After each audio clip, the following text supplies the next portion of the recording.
नमस्कार, हर खबर हरियाणा में आपका स्वागत है। मैं हूं आपके साथ भावना त्रिपाठी। रुक करेंगे प्रदेश के तमाम बड़ी खबरों की ओर। सीएम नायब सिंह सैनी करनाल दौरे पर रहे, जहां उन्होंने काछवा रोड नहर स्थित सूर्य मंदिर में माथा टेका और भगवान का आशीर्वाद लिया। सीएम सैनी ने मंदिर में पूजा अर्चना कर प्रदेशवासियों के लिए सुख समृद्धि की कामना की।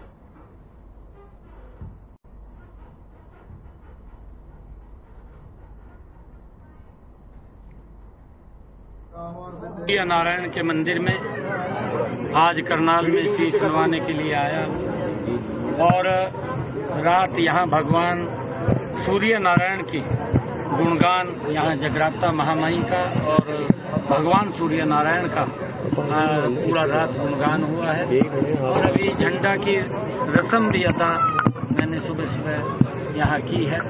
मैं सभी को भगवान सूर्य नारायण के इस पवित्र इसके 22वें स्थापना दिवस की सभी को बहुत बहुत बधाई और शुभकामनाएं देता हूँ। और यहाँ के जो अनुयायी हैं, जो छठ सेवा समिति के सभी पदाधिकारी हैं, एक जबरदस्त काम यहाँ पर पिछले 10 वर्षों में मैं देख रहा हूँ। छठे चरण के लिए नामांकन प्रक्रिया जारी है। इस बीच कुरुक्षेत्र से बीजेपी उम्मीदवार नवीन जिंदल ने भी अपना नामांकन दाखिल किया। नामांकन दाखिल करने के दौरान सीएम नायब सिंह सैनी समेत दूसरे नेता भी मौजूद रहे। बता दें कि छठे चरण के लिए नामांकन 29 अप्रैल से शुरू हो गए थे, जो 6 मई तक होंगे। खबर कुरुक्षेत्र से है, जहां बीजेपी उम्मीदवार नवीन जिंदल ने अपना नामांकन दाखिल किया है। नॉमिनेशन प्रोसेस के दौरान हरियाणा के मुख्यमंत्री नायब सिंह सैनी भी उनके साथ मौजूद रहे। आपको बता दें कि छठे चरण के चुनाव के लिए नॉमिनेशन प्रोसेस 29 अप्रैल से चालू हो गया है, जो कि 6 मई तक चलेगा। लगातार सभी प्रत्याशी चुनावी मैदान में उतर चुके हैं, तो वहीं नॉमिनेशन प्रोसेस भी जारी है। कुरुक्षेत्र से बीजेपी प्रत्याशी नवीन जिंदल ने नामांकन दाखिल किया है।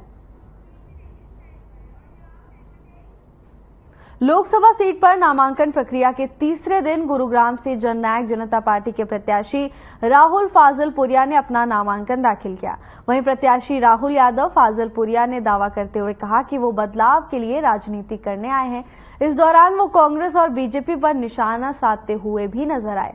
फाजलपुरिया ने कहा कि मेवात इलाके की जनता को पिछले 20 सालों से गुमराह किया गया है। इस चुनाव में जनता ऐसे लोगों को हिसाब देगी। लगातार युवा जिस तरह से उन्हें समर्थन दे रहे हैं, निश्चित तौर पर ही जब कोई बदलाव किया जाएगा तो युवाओं का अहम योगदान रहता है।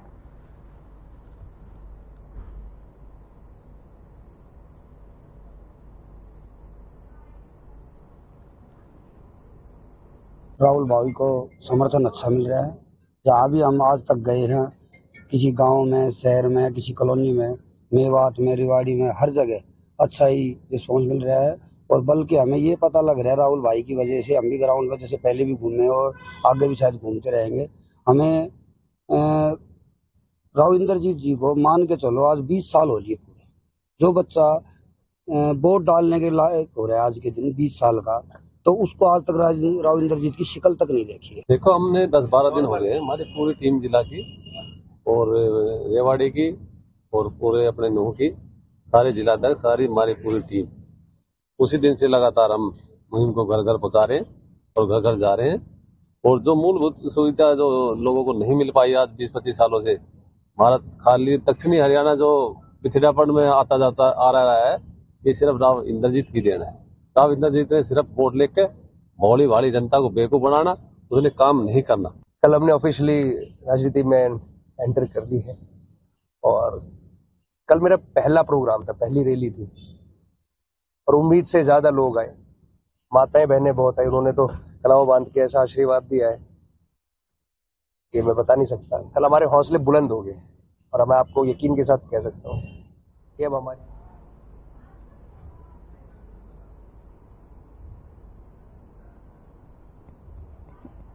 ताकत आपको पूरी लोकसभा के अंदर दिखती नजर आएगी। लोकसभा के तमाम क्षेत्रों में आपका दौरा शुरू हो चुका है। क्या कुछ जनता की तरफ से शिकायतें आ रखी हैं कि जो काम होने चाहिए थे, और क्या कुछ मांग करते हैं? हमारी लोकसभा की तो कहते हैं ना, बहुत ही भोली भाली जनता है।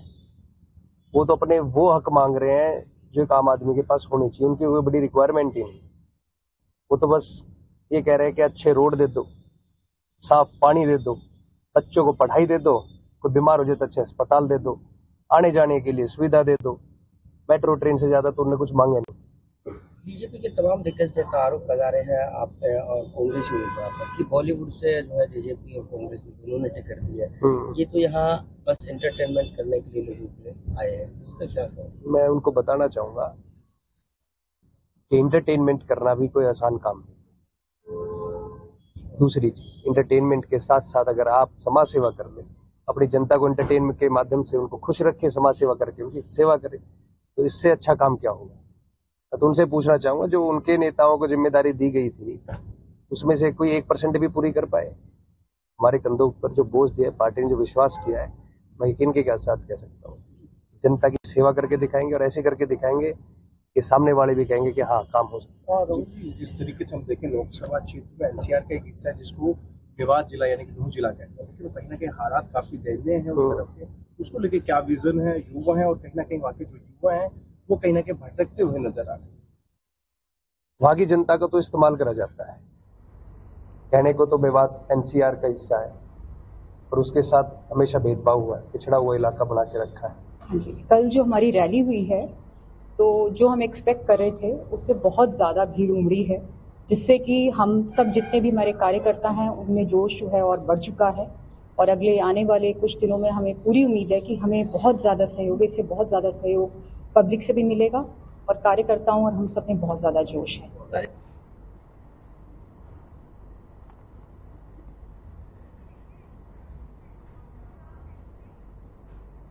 करनाल से कांग्रेस प्रत्याशी दिव्यांशु बुद्धिराजा की मुश्किलें बढ़ती नजर आ रही हैं। पंजाब और हरियाणा हाईकोर्ट में बुद्धिराजा के भगोड़े मामले में सुनवाई हुई, जिसमें कोर्ट ने साफ कर दिया कि बुद्धिराजा को 7 मई से पहले पंचकुला कोर्ट में आत्मसमर्पण करना होगा। लंच से पहले तो बहस सुन के जस्टिस साहब ने डिसमिस कर दी थी उसकी पिटीशन, लेकिन लंच के बाद उनके वकील साहब ने रिक्वेस्ट की जी मैं सरेंडर करने को तैयार हूं, तो मेरी पिटीशन मेरिट पे सुनी जाए। तो इसलिए जज साहब ने 7 तारीख लगा दी उसकी पिटीशन में। क्या मामला था सर ये पूरा, किस चीज को लेकर? असल में उसमें क्या था, वो 30/7/2022 को उनके नॉन बेलेबल वारंट हो गए थे क्योंकि वो कोर्ट में पेश नहीं हो रहे थे। तो वो 30/7/2022 वाला ऑर्डर उन्होंने 22/11/2023 को इस माननीय उच्च न्यायालय में दायर की थी उसके खिलाफ पिटीशन, जो डिसमिस हो गई थी उसी दिन। कोर्ट ने उनको कहा कि आप सरेंडर कीजिए, वो उन्होंने सरेंडर नहीं किया।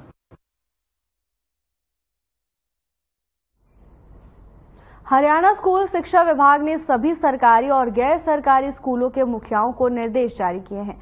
स्कूल के आसपास कोई भी संदेशजनक वस्तु या गतिविधि होने का आभास होने पर उसकी सूचना तुरंत डायल 112 पर कॉल कर संबंधित पुलिस अधिकारी को दे।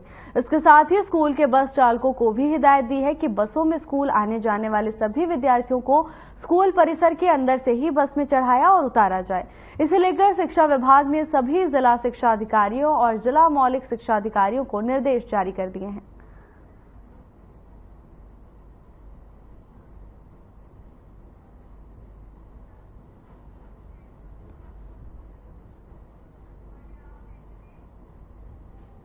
बहादुरगढ़ में जूते चप्पल बनाने वाली 2 फैक्ट्रियों में आग लग गई। आग लगने से फैक्ट्री के अंदर रखा लाखों रुपए का सामान जलकर राख हो गया। आग लगने की सूचना मिलते ही फायर ब्रिगेड की 5 गाड़ियां मौके पर पहुंची। Fire brigade officer Ravindra Kumar ने बताया कि फायर ब्रिगेड के कर्मचारियों ने करीब 1 घंटे कड़ी मशक्कत के बाद फैक्ट्री में लगी आग पर काबू पाया, लेकिन दूसरी फैक्ट्री में अभी भी भीषण आग लगी हुई है।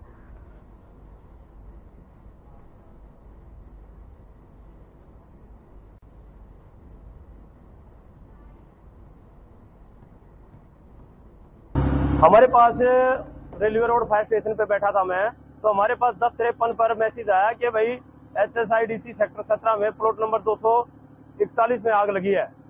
तो साथ के साथ एक मैसेज और आया कि जी 218 में भी आग लगी है, दो फैक्ट्रियों में आग लगी है। तो हम जैसे मैंने पहले एक गाड़ी को निकाला, फिर मैं दूसरी गाड़ी खुद लेके आया हूँ और आग पर कंट्रोल करने की कोशिश कर रहे हैं। 218 की तो आग बुझा दी हमने, पर 240 की अभी बाकी है और उसको बुझाने की कोशिश कर रहे हैं।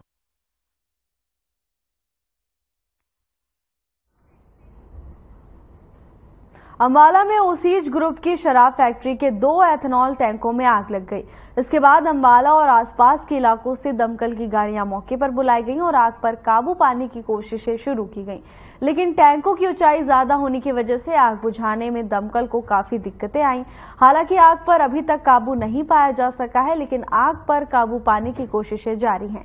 वहीं दमकल विभाग का कहना है कि आग को आगे बढ़ने से रोका जा रहा है, लेकिन आग पर काबू पाने में अभी समय लगेगा।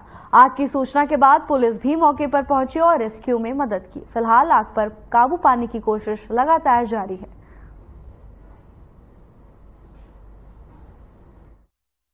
9 बजे हमें सूचना मिली कि हमारे जगवाड़ में ओसीएस फैक्ट्री है जिसमें शराब बनती है, वहाँ पे आग लगी थी।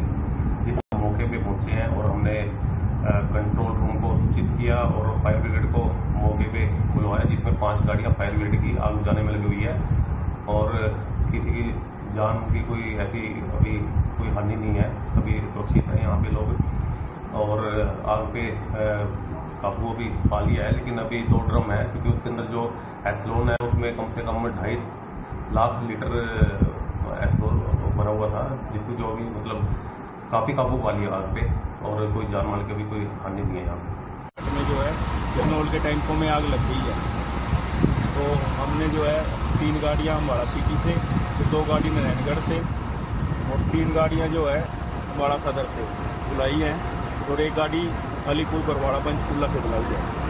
2 घंटे से कड़ी मशक्कत कर रहे हैं आग बुझाने के लिए, क्योंकि फोम के टैंक ज़्यादा, ये जो इथेनॉल के टैंक हैं ये ऊँचे हैं काफ़ी, फोम प्रॉपर तरीके से जा नहीं रहा है। धीरे धीरे जो है आसपास के टैंक भी बचाने हैं और ये आग भी बुझानी है, तो टाइम लगेगा, इसमें समय लगेगा अभी आग बुझाने।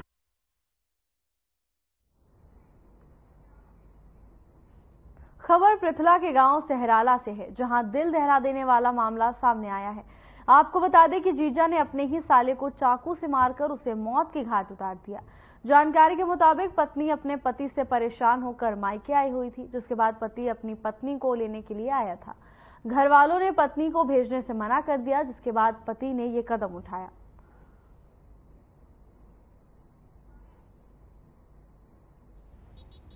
रीना, जो मृतक है वो क्या लगता है आपको? भाई। क्या हुआ उनके साथ, कैसे हत्या हुई उनकी? मेरे पति ने चाकू मारा था। क्यों मार दिया, क्या बात थी? वो मेरा झगड़ा हो गया 2 दिन पहले, वो रिश्ते चला गया था। रात भाई को देखने के लिए आया था, झटक ना धक्के ना बहाने से आया धोखे से। उसके भाई भैया छोड़ के गए थे पुल पे, मैं टॉयलेट करने के लिए चली गई, मेरा भाई अंदर चले गया, फिर उसने पीछे से आकर चक्कू गला काट दिया मेरे भाई का। आपके हस्बैंड ने? हाँ। बस इतनी सी बात के ऊपर चक्कू मार दिया? इससे पहले कोई झगड़ा हुआ था उन दोनों के बीच में? नहीं नहीं। अच्छा, तो फिलहाल क्या चाहते हैं आप लोग? इंसाफ। इंसाफ चाहते हैं, कार्रवाई होनी चाहिए। कार्रवाई होनी चाहिए, मेरे भाई को इंसाफ मिलना चाहिए। राममती है। राममती जी, क्या हुआ आपके बेटे का, नाम क्या था, कितनी उम्र थी और कैसे हत्या हुई? मेरे बेटा की 27 साल उम्र। नाम क्या था? कुसुमपाल। तो कैसे हत्या हुई उनकी? मेरे जवाई मेरे बेटा से पहले कलेश राखे हो बेटी से, बहुत ज्यादा कलेश राखे हो, तलाक को कहते हो। मेरे बेटा ने कहते कि तुम पे नाराज की जा तो मैं राग लगाऊं, मैं खवा दूंगा, बहन मेरी है। तो फिर न्यू कहे ये गलत फैमिली समझे हो, सब जिससे बोलती मेरी लड़की, इसने उसका बदला लेके मेरे बेटा का गर्दन काट दिया। ये जी दोनों जीजा साले हैं। जो कुशलपाल है जो मरने वाला है, इसका जीजा जगदीश जो खोसी के पास गांव है वहां का रहने वाला है। इसके 4 बच्चे हैं। जो ये एक शराबी किस्म का आदमी था, अपनी पत्नी को पीटता था। सराले में एक पाइप फैक्ट्री है, उसमें नौकरी करते थे। तो ये ले जाने की जिद कर रहा था, ये भेज नहीं रहे थे लड़की को। इसी बात को लेकर इनमें तकरार होगी और इसने अपने साला था जो उसको चक्कू गर्दन में चक्कू मार दिया।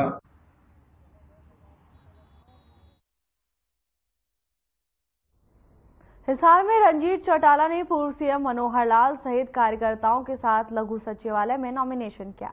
बीजेपी प्रत्याशी रंजीत चौटाला सुशीला भवन में कार्यकर्ताओं के साथ पहुंचे। सभी लोग पैदल मार्च करते हुए हिसार के लघु सचिवालय में पहुंचे और निर्वाचन अधिकारी के सामने अपना नामांकन पत्र दाखिल किया। इस मौके पर पूर्व सीएम मनोहर लाल, पूर्व मंत्री सावित्री जिंदल मौजूद रहे।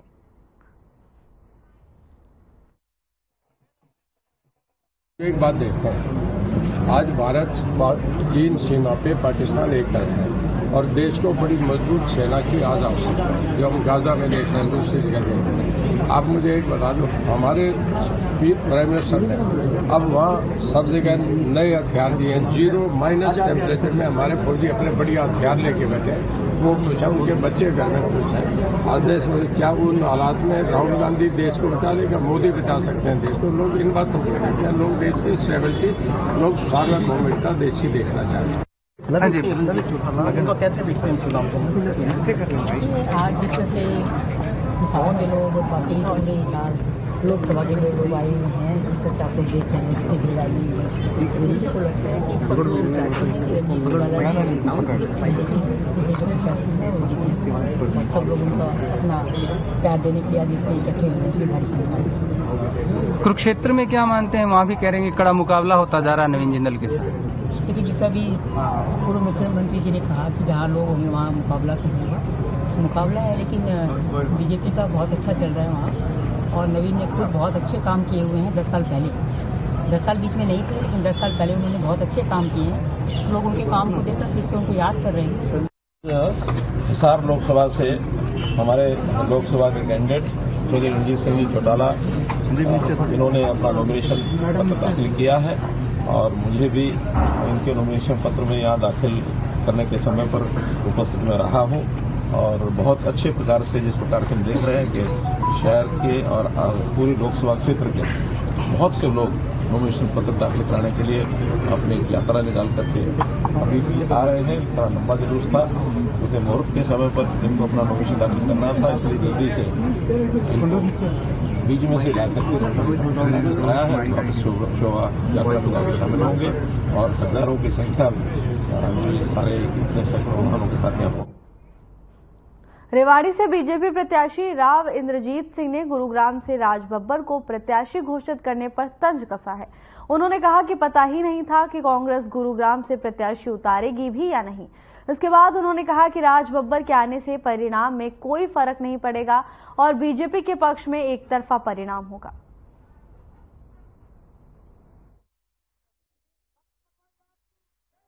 देखो, आज का प्रोग्राम थोड़ा लेट चल रहा है, लेकिन यहाँ पर कसौला चौक के ऊपर हमने जो प्रोग्राम किया है, बीसीओ गांव के लोग यहाँ पे आए हैं, बीसीओ गांव की पगड़ी यहाँ पर आई है और सबने 36 बिरादरी के लोगों ने आश्वस्त कराया है कि इस बार पिछले साल की निस्बत, पिछले इलेक्शन की निस्बत ज्यादा वोटों से आपको यहाँ से जिताएंगे। और मैंने इनके ऊपर छोड़ दिया है कि भाई कोशिश करो कि रिकॉर्ड तोड़ा जाए और ये तोड़ने को तैयार है।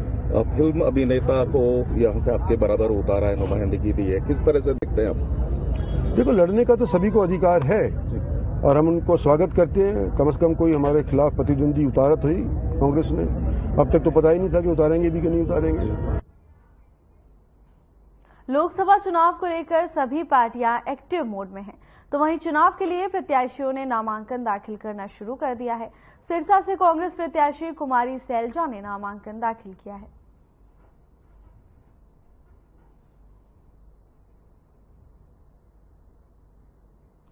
छठे चरण के चुनाव के लिए नॉमिनेशन प्रोसेस 29 अप्रैल से शुरू हो चुका है।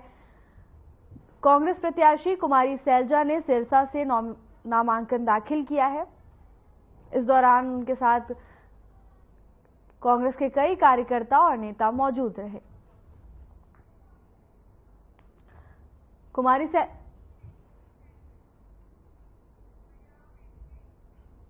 खबर झज्जर से है, जहां सांसद दीपेंद्र हुड्डा ने बादली हलके के कई गांव में चुनाव प्रचार किया है और कांग्रेस के पक्ष में मतदान करने की अपील की। उन्होंने कहा कि करीब 19 सालों के कार्यकाल में लोगों ने उनका काम भी देखा और उनका आचरण भी देखा है। साथ ही उन्होंने हरियाणा को स्वास्थ्य सेवा, शिक्षा का हब बनाने के लिए बाड़सा एम्स 2 और ऐसे कई काम पूरे कराकर इन्हें शुरू भी करा दिया। लेकिन 2014 में सरकार बदलने के बाद बीजेपी सरकार ने बाड़सा एम्स 2 के बचे हुए 10 संस्थानों के काम में रोड़ा अटका दिया। फर्क ये है, देखो फर्क ये है, अपने इलाके में राज का इतना फर्क है। मुख्यमंत्री रहे खट्टर साहब 10 साल में एक दिन आए बादली, पिछली 5 साल में दोबारा आए नहीं। 10 साल बड़ा लंबा समय होता है किसी के जीवन में। मुख्यमंत्री रहे आए नहीं और अब करनाल से लड़ रहे हैं, आप उड़ाना भी देने जाओ तो कहां जाओ। 10 साल में, और हमारी भी सरकार है, हुड्डा साहब 10 साल मुख्यमंत्री रहे। हुड्डा साहब तो एक हफ्ते में एक बार आया करते, और मैं समझता हूं मैं तो हर रोज आपके बीच में रहता था। ये एक फर्क है।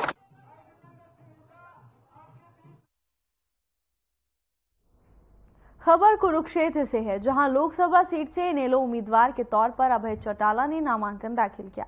इस दौरान सुखबीर बादल भी उनके साथ मौजूद रहे।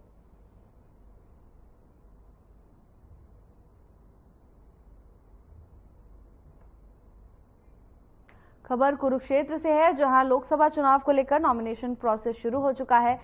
इनेलो उम्मीदवार अभय चौटाला ने भी नामांकन दाखिल किया है। इस दौरान सुखबीर बादल भी उनके साथ मौजूद रहे।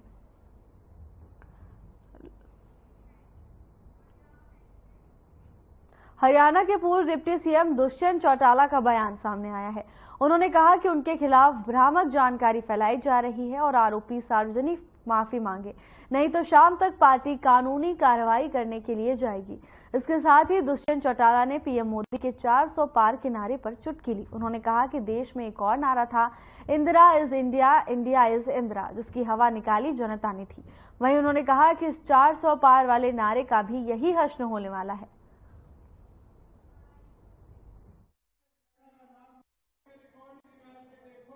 गुड़गांव लोकसभा क्षेत्र से जननायक जनता पार्टी के प्रत्याशी भाई राहुल फाजिलपुरिया जी के नामांकन के लिए जनसभा का आयोजन हुआ, और अब जुलूस के तौर पर हम सब मिलकर जो गुड़गांव में परिवर्तन की एक चाह, उसमें अपनी हिस्सेदारी डालने का काम करेंगे।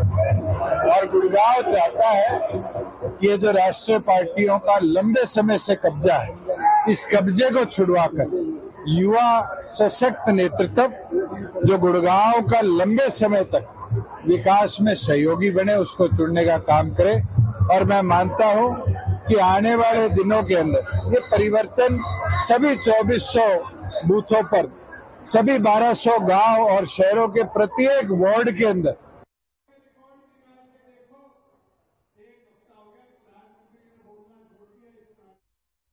सहायक रिटर्निंग अधिकारी और एसडीएम कृष्ण कुमार के निर्देशन और खंड शिक्षा अधिकारी ओम प्रकाश के मार्गदर्शन में गुहला क्षेत्र में मतदाता जागरूकता कार्यक्रम आयोजित किए जा रहे हैं। बता दें कि गुहला क्षेत्र में 104 वृद्ध वोट हैं, जिनकी उम्र 100 साल से ज्यादा है। तो वहीं क्षेत्र में 20 से ज्यादा बुजुर्गों को सम्मानित कर वोट डालने के लिए प्रेरित किया जा चुका है और आगे की प्रक्रिया जारी है। खबर गुहला चीका से है, जहां लोकसभा चुनाव को लेकर प्रशासन अलर्ट मोड पर नजर आ रहा है। सुरक्षा व्यवस्था के साथ ही मतदाता प्रतिशत बढ़ाने के लिए भी लगातार मतदाता जागरूकता कार्यक्रमों का आयोजन किया जा रहा है। इसी क्रम में गुहला चीका में भी चुनाव को लेकर जागरूकता अभियान चलाया गया। इस दौरान वृद्ध मतदाताओं को वोट देने के लिए प्रेरित किया गया। खबर गुहला चीका से है, जहां बुजुर्गों को अपने मत का प्रयोग करने के लिए प्रेरित किया जा रहा है। नमस्कार सर, वैसे सम्मान करने की हमारे अंदर हैसियत तो नहीं है। हम बुजुर्गों का मनोबल बढ़ाने के लिए और बढ़ाते हुए उसका आशीर्वाद प्राप्त करने की ये मुहिम चलाए हुए हैं। और हमारे चुनाव आयोग का ये प्रयास है कि 100% मतदान हो और ऐसे बुजुर्ग जो चल फिर नहीं सकते या 100 साल से ज्यादा की आयु प्राप्त कर चुके हैं, उन बुजुर्गों का आशीर्वाद हम लेने के लिए हैं। आज हम माता जी के पास पहुंचे हैं और माता जी 104 वर्ष की आयु जो है वो हासिल कर चुकी हैं, स्वस्थ हैं, और हमें बड़ी खुशी होती है जब ऐसे बुजुर्गों से सम्मान मिलता है।